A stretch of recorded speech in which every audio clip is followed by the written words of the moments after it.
Welcome to Bleav in Arizona State, episode 40. 40 episodes in, Evan. We're 40 episodes 40. in. The big This 4-0. is not a drill. Bleav still likes us enough to continue to let us continue to be on the airwaves. We appreciate you guys supporting. I'm your host, Bannon, alongside Mr. Evan Reiser. Once again, if you are not following us on Instagram or you live under a rock, make sure you're following us at Bleav in ASU. That is BLEAV in ASU. And make sure you're checking us out wherever you get your podcasts, Spotify, SiriusXM, or Apple. We are there. Now, Evan, we got a guy on here, an absolute dog. We like to do our intros, big, bold. And if there's someone that is big and bold when it comes to Arizona State, it's this guy right here. Because literally we have one of the top pass catchers in Arizona State history. Could be. I mean, we got to debate about this. We had an interesting guest on beforehand that wanted to say a couple words about you, but we're going to get into that in a minute. But I got to shout him out. Ranked top 5 for receiving yards and touchdowns all time, holding Sun Devil records for single season receptions and yards, from Shadow Mountain High School to the NFL, 2023 Sun Devil Hall of Fame inductee, Mr. former NFL wide receiver Shaun McDonald. Shaun, welcome to the show. Thank you, man. Great introduction, man. Thank you. Hey, listen, we just got to make sure we're going all out for you. Of course, we really appreciate you coming on. So let's just get right into it. Obviously, with Arizona State, you talk about the achievements, the records, you being from Shadow Mountain. Obviously, it's so big with Arizona. Just after leaving the program, and obviously some time has passed, of course, like, how does it still feel to be holding those types of single season records for the receptions and everything? How does that make you feel still, that you still own that record? I'm very proud to be still owning it. I mean, what is it, like 20 years later now? Over 20 years later now, right? And football has changed so much. Now they throw it way more than they run it. So, I started in the era with Snyder, and we ran it 75% of the time, really. So to still be holding those records where they do a bunch of quick screens and all that stuff, which I didn't get a part of. I didn't do too much of. So, I didn't get a lot of those little, I guess, kind of cheap little receptions to add to the total, right? So, I mean, I guess it says a lot, right? So I'm still proud of my son. My son's 9 now, so I can kind of brag to him and tell him how bad his dad is.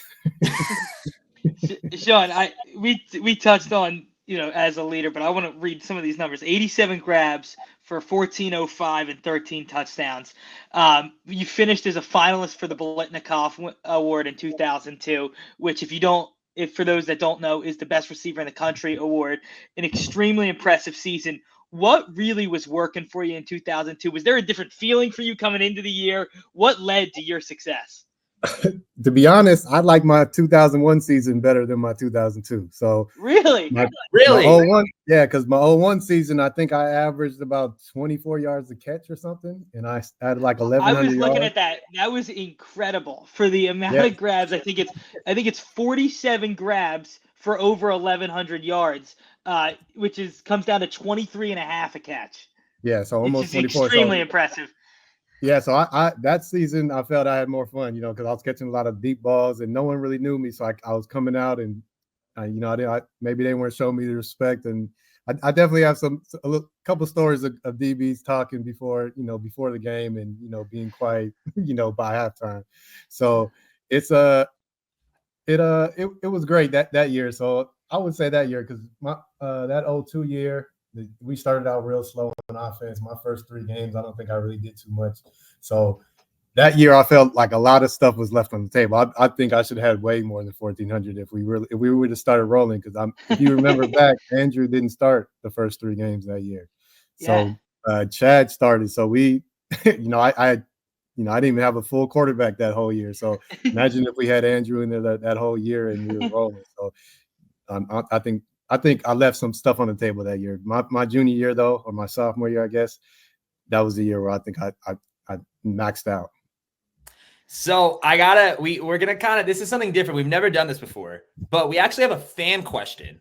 It's actually, you might have heard of this guy before. His name's Derek Hagan. I don't know if you know who he is at all. He wanted me to ask, so we just had him on. So you'll be the episode after. So I was gonna give you the chance to respond because he wanted to ask you this question really badly.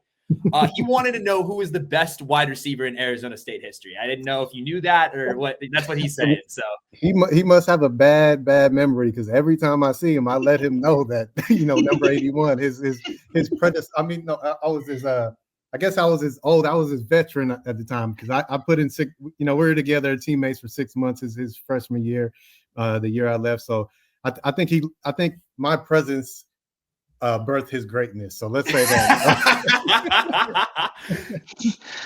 So I tell him every time. So we have this argument, which he had one over at me since he was in the Hall of Fame a few years before me. So he always held that over my head. So going in the Hall of Fame a few years ago kind of evened them odds. So I'm ready to start that debate again with him. Shaun, I want to give you a quick shout out, because I don't think this gets a lot of love sometimes, but rocking the 80s numbers, that's an all-time receiver number. Like 81 is an all-time receiver number. I'm tired of the teens. Yeah, we need to bring back the 80s. Bring back, exactly. Bring it back. I love 81. What led to that decision? Was there kind of just Well, then you guys are probably going to be mad, because I wanted to be number 2.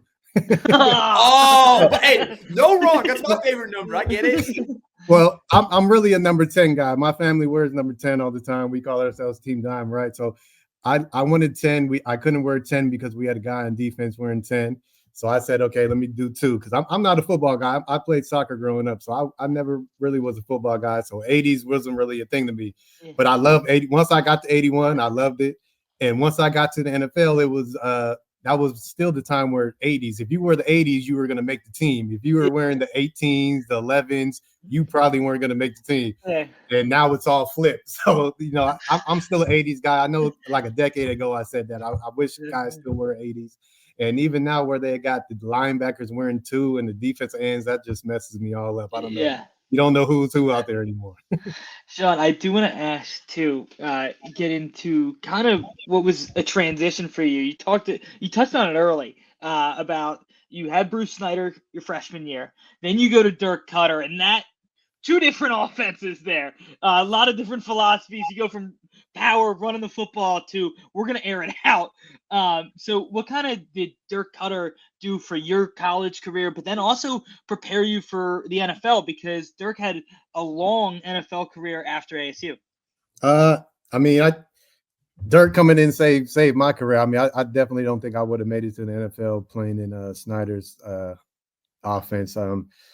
So just Dirk coming in there, opening it up, and wanting to throw the ball down the field. I Bleav his motto was, if we're going to throw, we might as well go get big yardage, and I fit that mold perfectly. So I was pleased once I started watching Boise State film of what they did the year before and just breaking down what they did. And after that first spring ball we had with them, I was just very, very excited for the season to come, because I knew big things were coming. Now, but I also. No, you're good.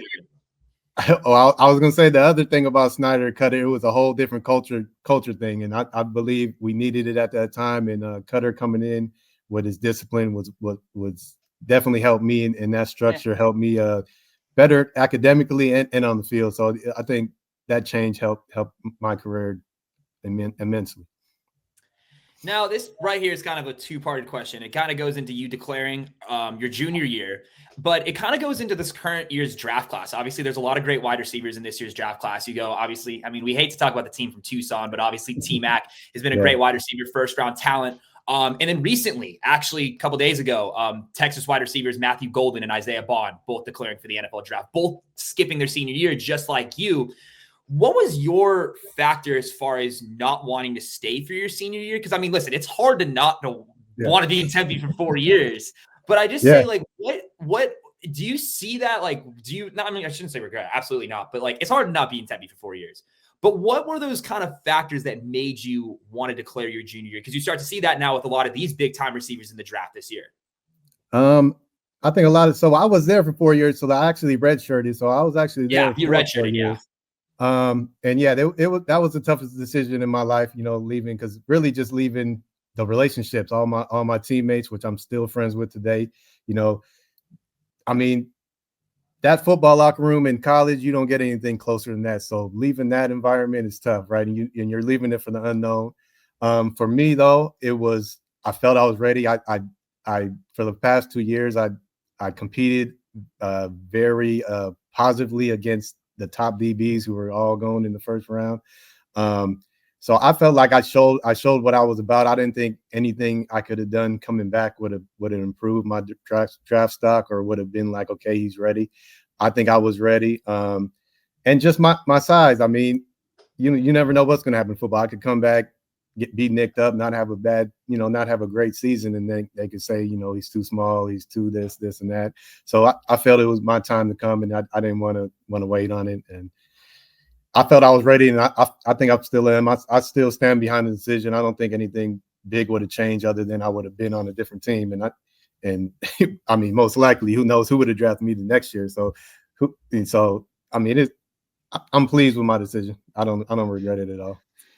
Shaun, I want to touch on the team you went to. You get drafted right into St. Louis, and so you walk into a locker room, Isaac Bruce, Torrey Holt, Marshall Faulk, right? Little post Kurt Warner there. But what is that experience getting to work with some of those guys from the greatest show on turf and being able to learn from one of the best offensive powerhouses the league has ever seen? And actually, Kurt was there my rookie year, so I did get 1 year in with Kurt and Orlando Pace. I mean, we had so many guys, Kyle Turley. It was so many. That was a veteran team, so I was pleased to go there. And I mean, just playing with Isaac, I had the locker right next to Isaac for 4 years, so I learned so much and built off that. And playing behind, I was Torrey's backup, so just learning off him for 4 years was just helped me throughout my whole career. I kind of call it a gift and a curse, though, because you go to places like that and they need the ball, right? So I think my rookie year, Torrey was a Triple Crown winner, I think. So he led the league in everything. And Isaac needs the ball too, right? He's a Hall of Famer.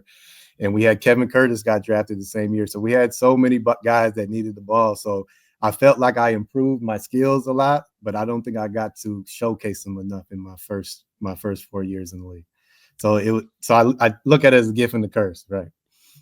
Now, and it goes to the other teams, of course, that you played for, not only just the Rams, but obviously the Lions and the Steelers. And you talk about the greatness of the Rams. And obviously, I hate to bring up the Lions and all that, but what, just from a locker room side and just overall, can you talk a little more about, just if you can, just the best you can, about that 08, that line? I know it's kind of like a tough conversation to have. But I know just to talk about to go from obviously to be with St. Louis with all of those guys to now that happened. What was that like for you in your NFL career? And better yet, I guess, tying it back to Arizona State, were there moments when you were back at Arizona State that you had to kind of go back to in order to not relive it, but just kind of, have those, prepare you for the challenges that happened in that season?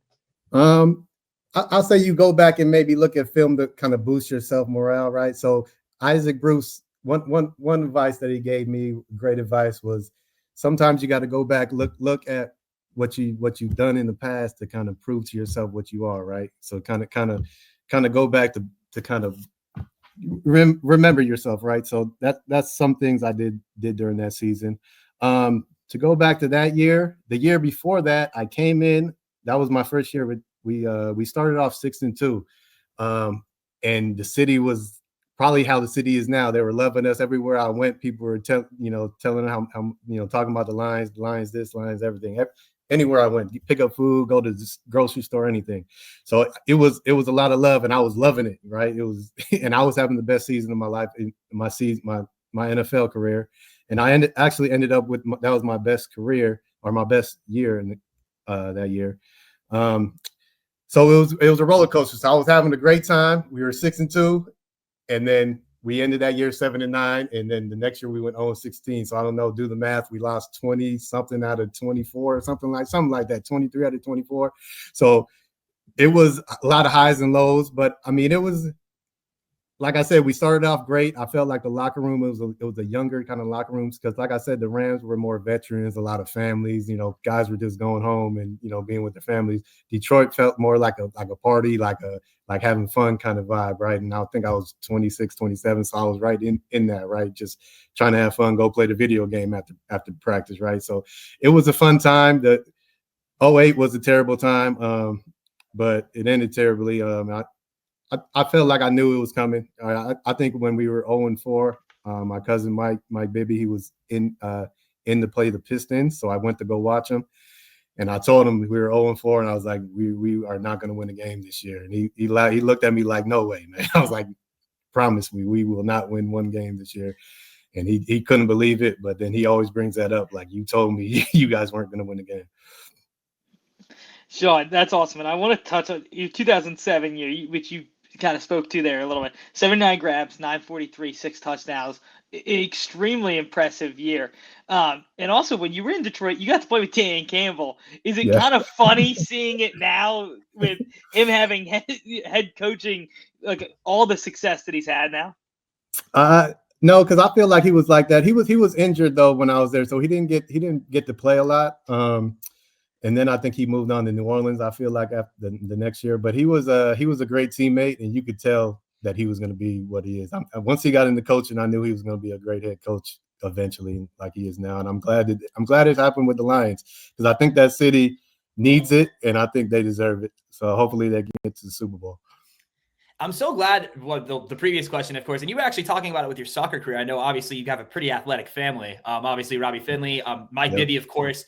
I know you just brought up a Mike Bibby story. I'm a huge Mike Bibby fan, and just obviously we appreciate him, of course, for obviously just not even that, but obviously with Shadow Mountain and everything of that nature. Is there a good, funny Mike Bibby story that you have that you're willing to share? Just something that, like, you're talking about, like, predicting the Lions, like your season with the Lions. Like, I know he's just and he's killing it, obviously, within the sports content field. I know that he's been obviously with podcasts and whatnot, but is there like a good story that you could share with viewers? I don't know if I can't really pull off my head, but I know one thing that sticks in my head is we used to always, in the off season when we were playing, we would go do some pickup games. You know, I would show up sometimes in the gym he was working out, and I would join the game. I played up to middle school. I'm not a great basketball player, but I'm athletic. I could play a little bit. And, I played a lot growing up, just, pickup ball. But, I picked them up full court, and I ripped them, took them to the hole. But once I ripped him, I got a little nervous. I didn't finish the fast break. I thought he was going to block me. So I missed the layup, but I'd still bring that up to him. And I remember him after that game was like, man, I can't believe you ripped me. I haven't seen him rip too many times. And, I've been watching him since he was in middle school, high school, college, and not too many people have picked his pocket. So I take that, as a badge of honor. That's my basketball. That goes on my trophy case for my basketball. I got a lot of football, soccer up there, but that's my basketball moment right there. Shaun, me and Mike are still close. I mean, we just seen him for Christmas, man. So we still talk about who's the best generation of athletes and our cousins. We all come in little breaks. Him and my brother are the same age, and me and my cousin. So we always talk about who would win in the family Olympics, which we've been talking about for 20 years. And maybe one day when we're 58, we'll do it. Who knows? When we can't walk. But. That's exactly what I was going to ask. It's so impressive. Sometimes you see, like, brothers, cousins all in the NFL or all in the NBA or all in soccer. And, like, you guys are spanning 3 different sports and just extremely impressive. Like, what was that like growing up in a family just full of athletes kind of littered around the Well, we grew up at my grandma's house. We all grew up about 5-10 minutes apart, car ride. And our grandma was the house where our parents went to work. We were at our grandma's house, and we were either at a neighbor's basketball court playing basketball or on the side of the house playing pickup football. So Mike, always another story about Mike. So it would be Mike and my brother, who were older than us, about 3 years older than us. And it would be me, Mike's sister, Chelsea, and my cousin, Ryan, who played basketball at UCLA. It'll be us 3 versus them 2 in every sport. But we would play football on the side of the house, and I would run out of bounds every time instead of getting tackled, because my brother, if y'all know him, he's an ASU football player. He loves contact. He loves violence. He loves all that kind of thing. So he was looking to make some big hits, and I would always run out of bounds. And they still bring that up to this day. Mike, that's Mike's favorite story to tell people. Shaun would just run out of bounds. He was too scared to get hit. And then, and then his sister was a maniac. She would run straight through them. Didn't care. She would take on both of them, and I would take the easy way out. I was practicing for my Rams days of getting down and preserving yourself for the next snap. So I took that since I was about 5 years old. I've been running with that Torrey Holt style. Well, it's so good that you bring up the family aspect too, because obviously you attended Shadow Mountain, growing up in Phoenix. How much of that really shaped obviously your connection to Arizona is so strong, but just your football career and obviously doing what you're doing now, of course, but just like what role did growing up in Phoenix have just for you not only as a person, but just as an athlete? I think it was growing up near all my cousins. So like I said, my mom has 5 sisters and 3 brothers. Wow. So we had so many cousins, and like I said, we all lived 5 to 10 minutes apart. So we were together. Like I tell people we grew up like brothers. That's how I feel. Like a lot of my cousins, they feel like brothers and sisters to me because we saw each other 3 to 4 days a week, and probably more than that because we all went to the same school. So during school, we would see each other every day, but even on the weekends, we'd see each other. So it was very close knit, and we would be playing sports, doing making up dances, anything. We were together all the time. So that environment, I think, shaped me, and just competing against. I'm competing against Mike Bibby as 3 years younger, and that's who I'm competing against every day. So as you say, steel sharpens steel, right? So we're 5 years old, and we are not knowing that we're sharpening each other, right? I mean, I wasn't probably doing too much to him being 3 years younger, but they were helping me out, right? And I'm sure my cousins older than them, their older brothers were helping them grow. So that's where I think it comes from. And Robbie was three years younger than me, and we were doing it to Robbie, right? So I think it all comes from just we've been battling since we're 3 to 5 years old in different sports all day. So we were born to do this, to be honest, or raised to do it, I guess. Shaun, my last question, kind of looking towards the future here. ASU has had one of the most more impressive seasons by a receiver this year in Jordan Tyson before he went down. Obviously, you take a look into next year. He's one of the favorites for a award you finished as a finalist for that we touched on earlier. What have you seen from Jordan that makes him so successful at this level and kind of made him Sam Levitt's go-to guy for the entire season? Another little funny story. I work at Yavapai College, doing major gifts officer. I raise funds for the athletic department. One of my donors, one of my friends, he's a big ASU guy, Jeff Malice. What's up, Jeff? He'll definitely watch this. But he texts me right before the bowl game or right before the playoff game that he was sitting out. He was like, "Oh, I guess your record's safe. He's hurt right now." But then, when the message came back that he was coming back, he's like, "Oh, looks like your record's about to go down next year." So it's all fun. So I'm glad that I'm still in Arizona. I still get to hang with all these ASU fans and still get to talk ASU football almost weekly. So, but Jordan's a great kid. I think all these kids, I think with 7-on-7, I think receivers they're just so developed at a young age. And I just think these receivers, I mean, I'm glad I played 20 years ago. Actually, let me take that back. I wish I played now so I can make some money, but I'm glad I don't. I'm glad. I feel like the competition is a lot more fierce now, and there's a lot more receivers. A lot of guys are just way polished. All this training. I didn't do any of this training when I was a little kid. So, these kids are coming in ready to play, and some of these kids got so much talent like Jordan. So I'm looking forward to it. And I told Jeff, I'm Eric Dickerson. I'm not rooting for him to break my record, but if it happens, I'm all for it, man. It's funny. Derek said the same exact thing about NIL. He's talking about back in his car was the 95 Nissan, the purple Punisher is what he used to call it. I don't even want to know where that nickname came from, but that's just what he's saying. So we were struggling. It says a lot, obviously, about the current state of football now. But I want to end on this, especially just because of what your legacy means to Arizona State. And once again, we have Shaun McDonald on Bleav in Arizona State. What do you hope? It's not even hope, but it's like when you think most about your time as a Sun Devil, what do you want people to truly remember? Like, what is it outside of the football field, on the football field? What do you hope for current players too to remember you most about your time as a Sun Devil? Someone asked me that, and I didn't have an answer for it then, and I don't even have an answer for it now. I guess I should have thought about it, but I guess just being an exciting, fun teammate. I felt like I was a great teammate there. I felt like I wasn't a guy who was, causing a scene if I didn't get my numbers or didn't, wasn't involved in the offense. I was just there trying to win and trying to improve the program. So I would say just being a great teammate and being an exciting receiver out there.